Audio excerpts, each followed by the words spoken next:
against your opponent has full combos, you draw into a hand trap as a 6 card. And it can also just wake you up, right? Yeah. When you lose the first set like that, you're like, okay, now we have to deliver. And it's all about delivering, and we are delivering you the second round of this World Championship here. Snipehunters versus Chaiba Corp. Snipehunters won their first set. Can they win the second round here? Starting things off, we have Josh versus Puck on Duel B. And Puck is no-handing this right now, which means he has lost the coin toss, is not even looking there. Does he even have an interaction in his hand? Doesn't really look like it either. The blade is being summoned, destroyed. Anguish adds Sleepy. I think that Josh can just combo as he wants. And we saw Josh time and time again turn to this Memento deck when he needed a surefire victory in the Road to Worlds qualifiers. Yes, we said it's mentally taxing after a while, but he's in the zone right now. He has the Gatic in the graveyard. He has so much on the field. The Twin Dragon going to resolve. Memento looking good, but something else that's looking good is Joey's Malice deck, which is off to a great start. Yeah, there was an impulse activated by Quantal, Dominus impulse that is, but Gold Sarcophagus was basically a negation for that because it just does the exact What can you infer same in terms of the deck that he's running by the impulse? Atlantean Mermail or Oh, something it could be else? Mermail, it could also just be Malice. Yeah, that is both possible. And it's interesting to see because it is confirmed that Joey is playing Malice. So at least for his first pick here, for his first deck, he has turned his back on the Blue Eyes deck, and he is running the strong Cybers deck that there is Malice. And for now, he's the one being the one to combo. And speaking of comboing, it does seem like on table C, it is also Team Chaiba Corp with Enzo being the one playing in control with the Ryziel deck over there. Yep, there's the Malice Q Red Ransom coming out for Joey here. Quantal just sitting back, just thinking, is there an interaction? There is. The Bestial Magnamut now going to come down. Does the Bestial Magnamut now tell us anything else aside from the Dominus Impulse about what deck this could be? It really screams Malice right now because this can be an interruption, but it's most of the time just an extender for you. Also replaces itself, of course, in the end phase with most likely a Druisworm that you are setting. Oh, I think we have Malice and Underground already in hand, adding Malice in the mirror here because this is not an interruption that stops you. Oh, we're shutting off the access to the Bestials immediately with Malice in the mirror, and therefore we're going to banish our own Red Ransom using this as an extender immediately. That is beautiful by Joey. Wow. Yep, very well sequenced by him to get through that. Quantal, you had 2 disruptions, but they've both been played through. What's next for Quantal now? 3 cards in hand. Actually, 3 cards in hand for both of these duelists. The only difference is Joey has a setup graveyard, a setup banishment, and now a setup field. And his turn still, of course, which is also nice. Oh, and Emre on the bottom table C is just activating Upstart Goblin there. Emre, what are you bringing this time around? We said he's usually the wild card on Team Snipehunters, and what wild card is it this time? And meanwhile, we see the field of Enzo there as well. He summoned Baguska after his entire Ryziel combo, so this is a real tough task to overcome for I do Emre wonder here. what Emre thought that Enzo was playing to play this kind of deck into it, depending on what this Upstart Goblin does lead into. I think it was the complete correct call from Emre saying, okay, I think I'm going to play versus Ryziel, so I'm playing. The Upstart Goblin tells me that it might be Sky Striker combined with the Tenpai strategy. Yep. So you play it for consistency. If Tenpai gets to play, it deals about 16,000 damage. Always. What does that tell you? Slayer is there on the bottom for Emre. Duel C looking spicy there, so we may as well have a closer look into Duel C there. The Ultimate Slayer resolving and putting not the Baguska, but I think the Detonator back Yeah, the into Bagusta's deck. still a little bit scary though, because once that was off the field, the Detonator's effect would be live, and that would be just further disruption on top of that. Emre, 5 cards in hand, you got him rid of 1 problem, still facing down 2 though. How are you gonna deal with this? Speaking of dealing with things though, it looks pretty good for Josh right now. Memento just going off while Parker's just sitting there. That is absolutely correct, and we now have Emre really thinking about this. Oh, that was a monster effect. Aggregator was used on the Ryziel Cross, and then you may as well negate it. And there's a Book of Eclipse. It is really everywhere. in the first round. We saw it in multiple sets, and now it's also in the deck of Emre, and it deals with the Baguska so nicely there. This is so crazy. We need an engage right now. Oh, Chandra. That also works. Another starter, the other component, the other engine getting started. There is the 10 Pi Dragon Chandra. This will then extend to more unless the effect failure comes down to negate it. Do we have any kind of other follow-up? Yes, we do. Called by the Grave. Gonna be the insurance policy to make sure 10 Pi Dragon Chandra can resolve and then eventually access the extra deck. But everything shuts a Chandra off. Yes, effect value was negated now, but is there maybe infinite impermanence or something? This is a fragile OTK that you're trying to set up. Emre is going to attack Enzo here. Gets to activate before the damage step. The Chandra is going to special summon out Pydra. Pydra is going to get either Sangan Kaiman or the Sangan summoning. That is huge. You're completely at it right now as Emre. Emre's going off. He's having a good time of it. He's going to go into the face down. It's going to be the Sangan Kaiman. It's going to be able to be activated from the hand in the battle phase. The 10 Pi Dragons, they are ramping up. Is there any kind of stop that Enzo can do here to stop this onslaught of the Dragons? It really comes down to the last set card there for Enzo. That one better be a good one. That won't be something like a Book of Eclipse on his own, maybe. That would be cool. But we shall see whether that is the card he has. I think at this point you're trying to go for Black Rose Dragon, right? And just destroy the entire field and then Sangan Kaiman, pray for no Ash after you've used your Call by the Grave already. Or we are going... Sangan Pi Biden Dragon? Proving me wrong here. Summons back the... Oh, and that is going to be a Ryziel Plasma Hole. Oh, that's a good one to have as well, though. Going after the Biden Dragon now. That's huge, but there is the Widow Anchor being chained onto the Duo Drive. Ryziel Duo Drive, meaning, is there enough spell cards? There's Upstart Goblin. How many more spell cards is there? There's Ultimate Slayer. That should be Sangan 3. Kaiman. And there is Called by the Grave. Called by the Grave in there as well. So we do have free spell cards. And that means we are destroying the Biden, but we're taking the Duo Drive at the very least. Yeah, but we can also just attack here and then summon back the Dragian from our graveyard. But can we still deal enough damage? Maybe we can get over to Duel C here. We're going to special summon immediately, taking away a lot of resources from Enzo already, even though I think there might be another follow-up in the hand there. So Sangan Pi Biden Dragon now coming back to the field. We have the 10 Pi Dragons continuing to combo off. Eventually, we will see the Transcendent Dragon. Will we see it now, or is this the Trident Dragon? I think it's the Transcendent Dragon. Now, it's been a while, but how could you forget this? The monster that is Sangan Pi Transcendent Dragon. Effects are turned off and life points are not long for it either. We haven't even used Sangan Kaiman here, so this is so huge. And that was the most important part, really, to turn this Baguska, the terribly tired top That was a funny attack interaction position, because the Baguska now also turned the Duo Drive back into attack position. Yeah. So we got help on that level in so many different layers. And now we is engaging in this Malice Mirror match here. And we, on Duel B, also now have found out that Pac is indeed also a Memento player, meaning we do have a mirror match on Duel B as well, equally so. And it's looking like he's forcing out a lot of interaction while still having 5 cards in hand. Goes into main phase 2 now, so Josh has set up, will get another turn, definitely. Speaking of main phase 2, actually, Emre in there as the 10 Pi Dragon does suggest this hasn't gone quite as planned, but still pretty good for him. That's indeed very interesting. That's not the phase you want to hear. As a Tenpai player, I think you're trying to avoid the word main phase 2 because that is the phase you just never want to be in, but you are totally right. We can tell he is in main phase 2,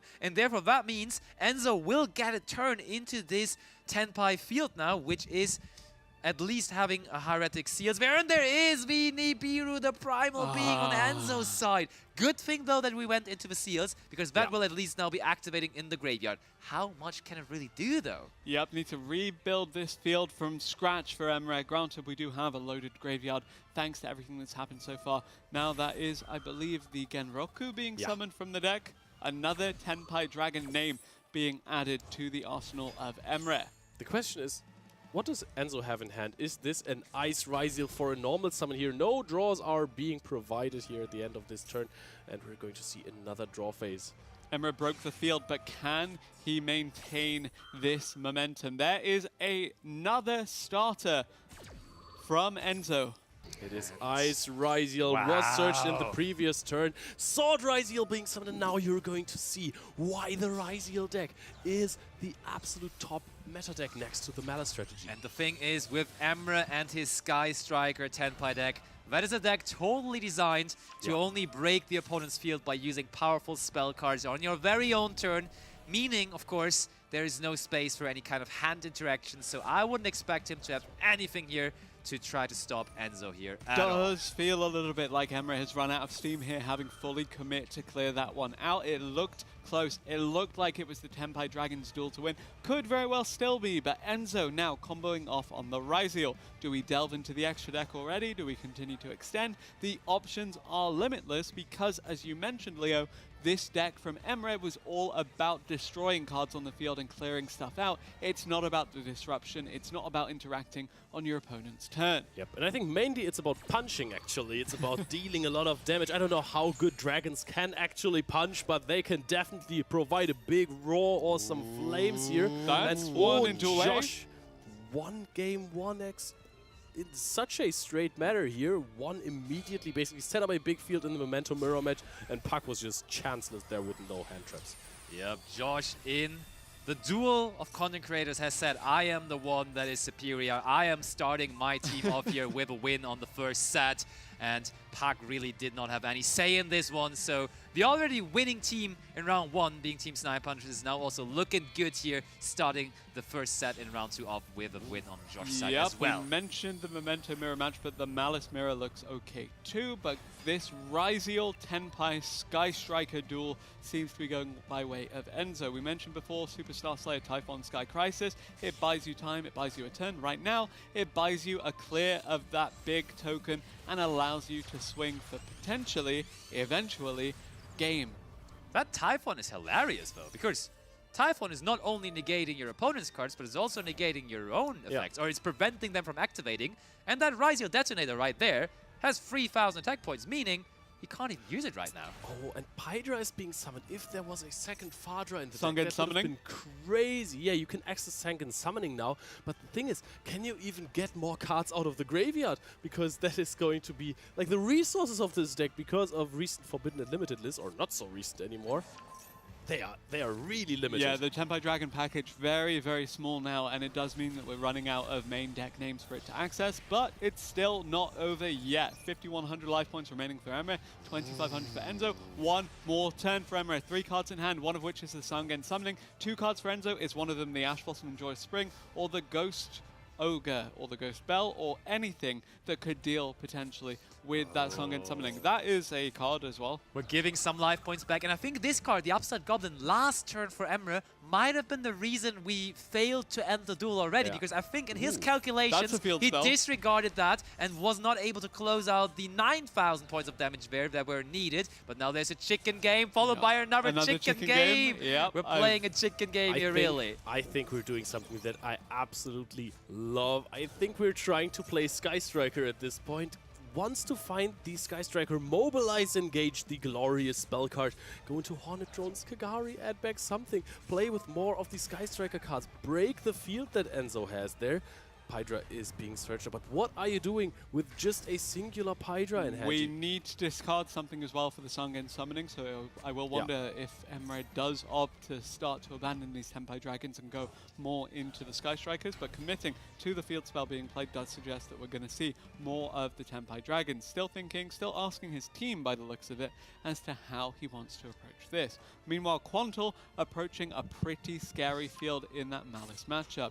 Triple Tactics Thrust being sent to the graveyard, saying, look, probably not going to get an effect activation because the Typhon has no materials, and the Detonator is currently That's what I was just thinking. Typhon now coming out for Emre as well. We open ourselves up to this by summoning the Typhon. That was our second summon from the extra deck, and now the Typhon can just deal with the Detonator, and then we have a Typhon stare down here right now. Both Typhons, 2,900 attack and defense points, meaning right now no way to overcome it for Enzo here to go for game. Emre's deck can explode off of just one card, but will he get the chance to access that one card at the top of the deck, or is Enzo going to finish this one off here? Oh, wait. Meteorological Aggregator being sent for the Ice Ryziel.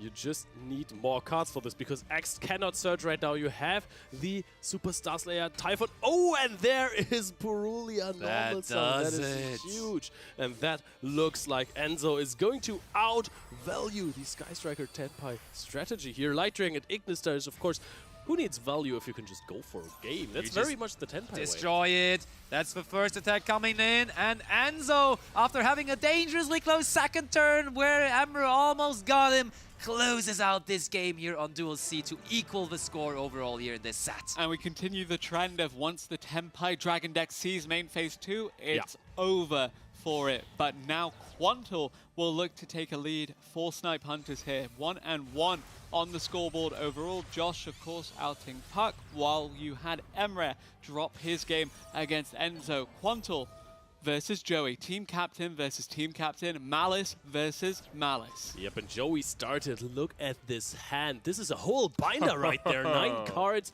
Access code Talker. No cards in the hand of Quantal. Just to overcome this field with such amount of resources is almost impossible. So Joey is going to get the lead for Chaiba Corp versus Team Snipehunters. And that was not something we were expecting given the outcomes of that first round. And yet it is showing that Chaiba Corp, they're still in this. This series, though, still very, very much alive here. Could be anyone's to take. Now it's time to talk. Now it's time to strategize. Now it's time to look at those first games and think to yourselves, how can we next approach the next set? Yeah, you could almost call this an upset here in the first set due to the team dynamics of them losing so badly on the first round and Snipehunters winning against one of the best teams in the tournament. So this is really something you wouldn't necessarily expect. But as we said, the competition is so close, the power level are so even almost, so you can really not expect anything yet. Every team is one of the best teams yes, in the tournament. exactly. That's the thing. Everyone is so good, so I wouldn't even call those games upsets. Yes, some of those players have already been world championships. Yeah. But there were so many YCS wins, Challenger Cup wins amongst those duelists in the tournament. Yes. It's hard to count anyone out. And even if you lose around 1-8, it's just new duels. Shake it off, and then you have to go next and kind of rebuild your mental and just go into it knowing that anything can happen. Yeah. You can win any duel, and that was basically there when you saw that Tenpai Dragon somehow didn't clutch out a victory for Emre. It was close, it was close. And now in Master Duel, of course, there is no such thing as side taking, but still now after the first set, team coming together as a group, and they have to decide for every player what deck are they going to bring. And that is not just an easy question. You're not like A or B, what do I like more right now? You have to consider what is your next opponent going to bring, how do I counter that the best with my 2 available options. And I'm sure that's not only a process that is happening right now. They have probably thought of those scenarios plenty of times over the last couple of months. Basically, they knew at some point what the groups are. So they were like, okay, we're going to play against Chaiba Corp. Joey likes Blue Eyes, so I'm going to do that, maybe against his possible Blue Eyes deck. He's not playing Blue Eyes right now. He's playing Malice, and in a very impressive fashion, to be honest. But I think they all have somewhat of a plan lined up for every team that they're about to face. I also like how similar the teams were. We had a Memento mirror match, and then we had, of course, the Malice mirror match, and then on the other side, we had Emre, who was playing Sky Striker Tenpai, and who might have Ryziel as the second deck versus... Oh, indeed, he might. He may very well have that Ryziel as that second deck, but right now it's Enzo sticking with the Ryziel of his own after finding victory in that one. This is 2 duelists that won their first game in this set, and it could very well be 2 duelists again looking to close this one out for their team. With Molcharmi Fumalos getting answered though by Enzo and the crossout designator. There's no way. So Molcharmi Fumalos really being in so many decks, at least as a one-off. We see this card everywhere. Crossout Designator is such a dangerous card to play in this team format, except for maybe Maxi, but being able to hit something else is almost lucky, I want to say. And hold on, did you realize what's happening there on Duel A? Pack has shaken off the Memento deck and has replaced it with the Crystron strategy all of a sudden. Wow. That's really interesting because, as we said, Crystron was the deck of choice for Tasku when he completely destroyed the Road to Worlds qualifiers with that strategy. Now, Crystron kind of fell out of prominence once people started main decking that Artifact Lancia to go with Malice. It just kind of fell by the wayside as a casualty of that because Lancia was so good at shutting down the Crystron by extension. But there's a lot of nuance to this. There's a lot of skill expression. There's a lot of chaining on top of an Ash Blossom to guarantee some kind of value is generated for Park here. When Emra, after losing there on the first set, now has switched over to the Ryziel deck on Duel C, and one singular impulse from Joey stopped his Ryziel combo entirely as we see him passing on a singular Ice Ryziel. Gold Sarcophagus going to start things off here. It's going to be a free summon for that Malice deck eventually as well. Gallant Granite just going to add the Nibiru, the Primal Being for Enzo there. I like that as a tech in the Ryziel just to guarantee that you get a searchable disruption. Just missing some Mitsurugi cards here to get the full value out of the Nibiru, the Primal Being, huh? Pretty much. Now we have Node Ryziel bringing back Sword Ryziel, and you can really tell that Enzo is just so comfortable, so confident with the Ryziel deck. He doesn't even take 10 seconds to think about his next move. He's just always on top of it. Ooh, we have an Infinite Impermanence there. Or was it an Effect Veiler? Emre was Effect Veiling. The Dormouse saying maybe after Gold Sarcophagus start, this is not going to be a hand with too many extenders, but the normal Summon White Rabbit makes this infinite times more difficult for Emre here to come back from this. Well, I mean, this is looking honestly really good on all three of the tables for Team Chaiba Corp. Do we just have, if they win it here 3-0, the 5-1 victory for them here, or 8-1 then, which it translates to in the end? That would be impressive. Could very well be a clean sweep, clean-ish, given the fact that Josh was able to take that first game. Yeah, Chaiba Corp, they could very well just close out this set convincingly, but we've seen comebacks happen before in previous tournaments. We've seen it earlier in the day as well, so I'm hesitant to count out your 2023 World Champions as they look to face off against Chaiba Corp here. Josh sets a monster and sets a spell and trap card that may have been an alrightish play in 2010, but since we have Yu-Gi-Oh! Master that has never really been too acceptable. Okay, we flip up the Baguska. Don't count out my crawlers, my friend. Okay, Crawlers, okay. Maybe that's the second deck of Josh. Yeah, true. We only have seen Mementos so far. I don't think even for that deck that's a good start, to be honest. But Axe is going to be the follow-up here. We're going to see this negated here, unless you're negating your own Baguska. That's nice with the Mariologic Aggregator. Interesting to see that Enzo's saying, wow, called by the grave on this. Punishing him for not just putting the Baguska in attack position. That's really so the Baguska now being live still does mean that all of these monster effects are shut off, so there's no more extension for Enzo here because Josh had the presence of mind to hold the call by the grave for that play. There's a pretty easy fix for it though. You can just manually turn the Baguska into attack position. That's not that big of a deal as we are now in a new turn. But before that, let's just quickly draw another card with the Ryziel across. No biggie. And I think Enzo is feeling confident and comfortable still here.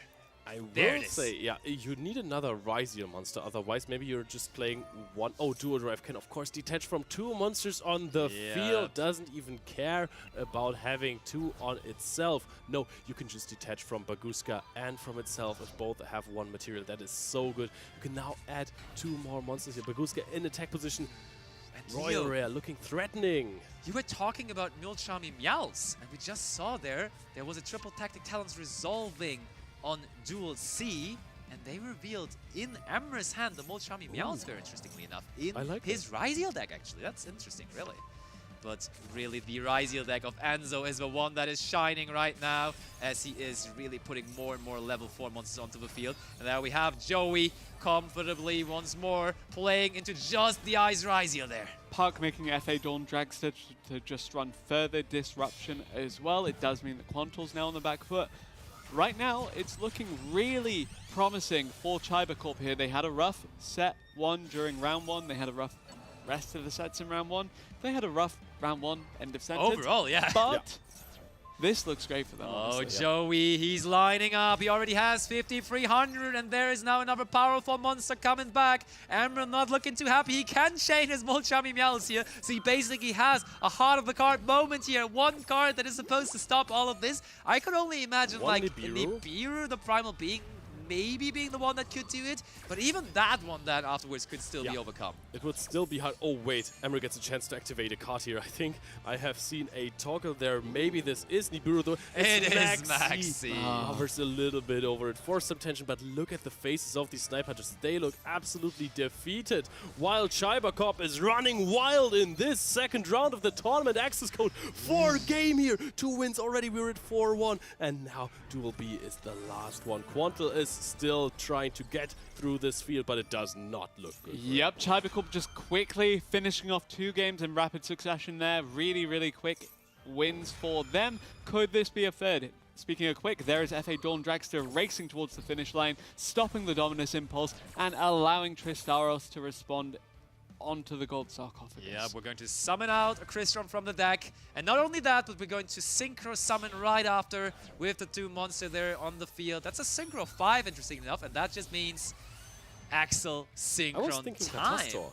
Oh, you're bringing a throwback to the past there, but I think Axel Synchron not too bad here either. What is it going to lead to though is the question. I think Pak is such a phenomenal player, right? We saw him on so many different decks, but if you would have asked me whether he's an expert in Crystron, I would have said maybe he is because he probably can play anything, but it would have not been the first deck that comes to my mind really. And genuinely, I think Crystron, while potent and while it was super, super good back in the Road to Worlds qualifiers, it did really get left behind with the advent of the Ultimate Lancia being so common. But there is another activation Chaos from Park. Hunter is also out there coming to the party. It's his anti-Malice deck. It is his anti-Malice deck, and he is playing against Malice, so it all just makes so much sense. And Pack, look at him, locked in. They are ready to defeat Team Snipe Hunters, one of the toughest teams to overcome. But they look like they would be able to, as Quanto now also has to pass over the turn. He's smiling into the camera as he usually is, but he knows this is meaning defeat here. And this is not a hard turn for Pak to play out here. This is just turning everything into attack mode, putting your Cyber Dragon Infinity at a little bit higher attack. And we go for it. Baron the Fleur, one of the most powerful synchro monsters of all time. There's a Cyber Dragon also in, and Chaos Hunter, the ultimate answer to the Malice deck, is also the one ending the game here against the Malice deck, and that means Chaiba Corp in an absolute incredible fashion with an 8-1 score is going to make the first round forgotten because they have lost 1-8 in the first, and now it's 8-1 to make all up. A phenomenal comeback for Chaiba Corp in this tournament, and now 1-1 for them, 1-1 for Snipe Hunters. This group is wide open, and it is great. Anyone can win, anyone can get into the top 4, and anyone that looks as good as Park did on Crystron is a really great duelist. Definitely. I mean, all of them have the potential to go all the way. This is why it's also so exciting to see them beat each other. It's crazy. Dreams Future has lost the first round to Snipe Hunters. Everyone immediately thought, okay, they're going all the way again. They're completely locked in. And now what a big loss. So now they're actually on a negative record even. That's true. And also, I mean, let's face it, in that Group A, and there we have them victoriously, Chaiba Corp. They are there. They did it. They have defeated them, and they needed that win. And in that Group A, I think when you just look at all the names, and we have said there is so many glorious names here in the competition, and especially in Group A, there's many that are really destined to win the tournament this time around. There also is Noble Gabligol, which was, I think, the somewhat least known team out Very of all much of them. so the least known, because But they have won the first round. They won the first round against Alliance. To do that. I'm curious to see how their tournament continues to develop. This group is very much alive. Anyone can make it out. But judging by recency bias, Chaiba Corp looked pretty good. Ooh, they looked insane. Genuinely, though, coming into this tournament, you know, we mentioned Noble Gabigol being relative unknowns. Joey, quite understated compared to the celebrity status of his teammates. Fair. Park, of course, it's Park. Educational content creator, fantastic duelist. Absolutely. One of the greatest minds for deck building in modern Yu-Gi-Oh! Enzo, superstar. The kid just rose up through Dragon Duel and into the TCG scene and just completely dominated. Just really well played by both of them to establish such great reputations for themselves. But on top of that, you had team captain Joey make such a good showing. And actually, it's Joey that we will hear from in a little bit. But before then, Leo, why don't you tell me a bit more about what we've just seen. I mean, those games were absolutely insane. And this also speaks a little bit to what I've said earlier when we were looking at the first round record of Chaiba Corp. I said, sometimes the luck just doesn't go your way, and sometimes that's just how it is in Yu-Gi-Oh! It's after all a card game. You can have the luck of the draw and you can have the bad luck of the draw. And we've also seen that for Snipehunters now. Basically, they've all lost the coin toss in that specific scenario in the second round. I mean, Emre didn't want to go first in the first round, but that also didn't help him there. But look at this. There was a full Malice field. I think Quantal got full comboed twice. Once by Malice and once by the good old Crystron deck. And Malice basically just full comboed twice in those rounds. It was really tough for them to overcome this Still, I think there is a redeeming factor to it, because now knowing that Emre is on Tenpai, it becomes a bit of a question mark for his opponents whether they let him go first or second. We've seen that Josh can comfortably navigate the Memento mirror match, at least when he wins the coin flip. And yeah, there are bright points of this series for Snipehunters, and I know that we've seen them bounce back from more precarious positions before. And I found it interesting. You were talking about Mulchami Meows literally before we went into the second round, and then we saw that card. In Emre's Ryziel deck, which would have not necessarily been the deck where I would have expected it in, because I was more so expecting it as an anti-Malice deck. So is Ryziel his anti-Malice deck now? I really disagree with that, because I think in the anti-Malice deck you have more than enough cards to find these anti-cards. You have like maybe a Phantasme even and stuff like that. And you can make your other decks good against Malice, which is also super important, because not everyone can have a designated anti-Malice deck. And Meowth is good against everything else as well. So I think the card actually does not even belong in a pure anti-Malice. I mean, you might be right. Maybe we're going to hear some strategy advice now from the one and only Joey, the team captain of Chaiba Corp, because he is ready for the analysis. So I would say let's throw it over to him and Billy. Hello, everyone. That's right. I'm here with Team Chaiba Corp captain Joey Chow. You know, an awesome duelist, you know, from America, representing USA here at the Master Duel World Championship. You know, that was an incredible match, but we didn't get to see your round one. Talk to me about how your round one played out and how your team got so far here. Yeah, so we played against Ragnarok, who we're actually really good friends with that entire team. We actually came earlier to Paris on Monday, and we all just hung out a few extra days as well. But we kind of didn't get too lucky against that round, so unfortunately we got swept, so it was 8-1. But, you know, that's how Yu-Gi-Oh! Goes sometimes. We still had 4 more rounds to go, so we just had to lock in and do our best still. Yeah, definitely. So losing like round one, that's kind of, you know, frustrating, but you're a veteran duelist. You know that you can always bounce back. There's always more duels to be played. But after taking that loss round one, you saw that you're playing against Team Snipehunters. Like, were you nervous? Were you like, oh, of course, this is going to happen to us like right away after suffering a loss? Yeah, it's funny too. Yeah, Emery and Quantal are and Josh, of course, but Emery and Quantal are also good friends of ours too. So, but they're a super strong team. They obviously got second last year, and they definitely are a super strong team on paper, but pretty much anybody at Worlds, I think, is pretty good. So, yeah, definitely. It can be anyone's day. I mean, you're not just like a slouch yourself, you know, UDS champion, and yeah, someone I've been watching dueling for years, of course. Really not go very far back, yeah. But it's awesome that you're here now. So we got to see that you went first. You were playing a Malice mirror match. Is that what you were kind of expecting? Because there's only one other player can really be playing Malice, so it kind of has to line up that way. Exactly. I think kind of the nature of how it works is Quantal's a good friend. So when we're kind of even just playing casually together, we kind of have an idea of what everybody on their team is playing anyways. But I got lucky against Quantal. He didn't draw Maxi. I went first, and I just full comboed him. I actually misclicked with my firewall and bounced the wrong card, but the Malice end board is so strong that it was still enough lucky. Yeah, it definitely was there. And like, let's talk about, I think we do have a clip here from your second game, from about the 2250 mark here. You played Malice in the first round, and then you have 2 decks, but you didn't switch to your other deck. You decided to keep playing Malice. Yeah. So let's talk about like why you didn't switch off the deck. And here's like how the game, well, maybe not this game in particular. Oh, wait, here we go. We got to switch over as it's ending. You see the writing's on the wall here at this point. Yeah, exactly. Yeah, so regardless of what happens here, I know his last card in hand is Meows anyways, because I talent looked his hand. So even if he does somehow draw Nibiru off his one draw, I still have more plays, and I cover all of his follow-ups. So it's a really lucky situation, because anytime you're playing against Ryziel and you're going second, how we call it, it's very Master Duel-ish. You're just flipping coins against that deck, because if he goes normal Ice Ryziel and you only have just Impulse, and I Impulse it, and he special summons another Ryziel monster, we just pretty much instantly lose because the Malice engine is never strong enough to beat the Ryziel engine anyways. But Emery's a good friend. Funny enough, actually, the way it's set up is Snipehunters is right next to us, and Emery and I have like a direct line of sight. So we actually like played, and then the coin flip happened, but then I think there was like a server thing, so it repaired us again. But Emery and I are just looking at each other, and actually he won the coin flip the first time, and then I won the and then he won the coin flip against the second time. So like I was happy that kind of happened because it would suck to win the coin flip. Then there's like a server thing, and then you don't go first. So, but Emery's a good friend, and all those guys are, and they're a strong team. They're 1-1 still, so. Yeah, they're definitely going to still be in it. Plenty more rounds to be played to determine who the world championship. Were you surprised that it only went to 2 sets and you weren't going to go to a set number 3? Yeah.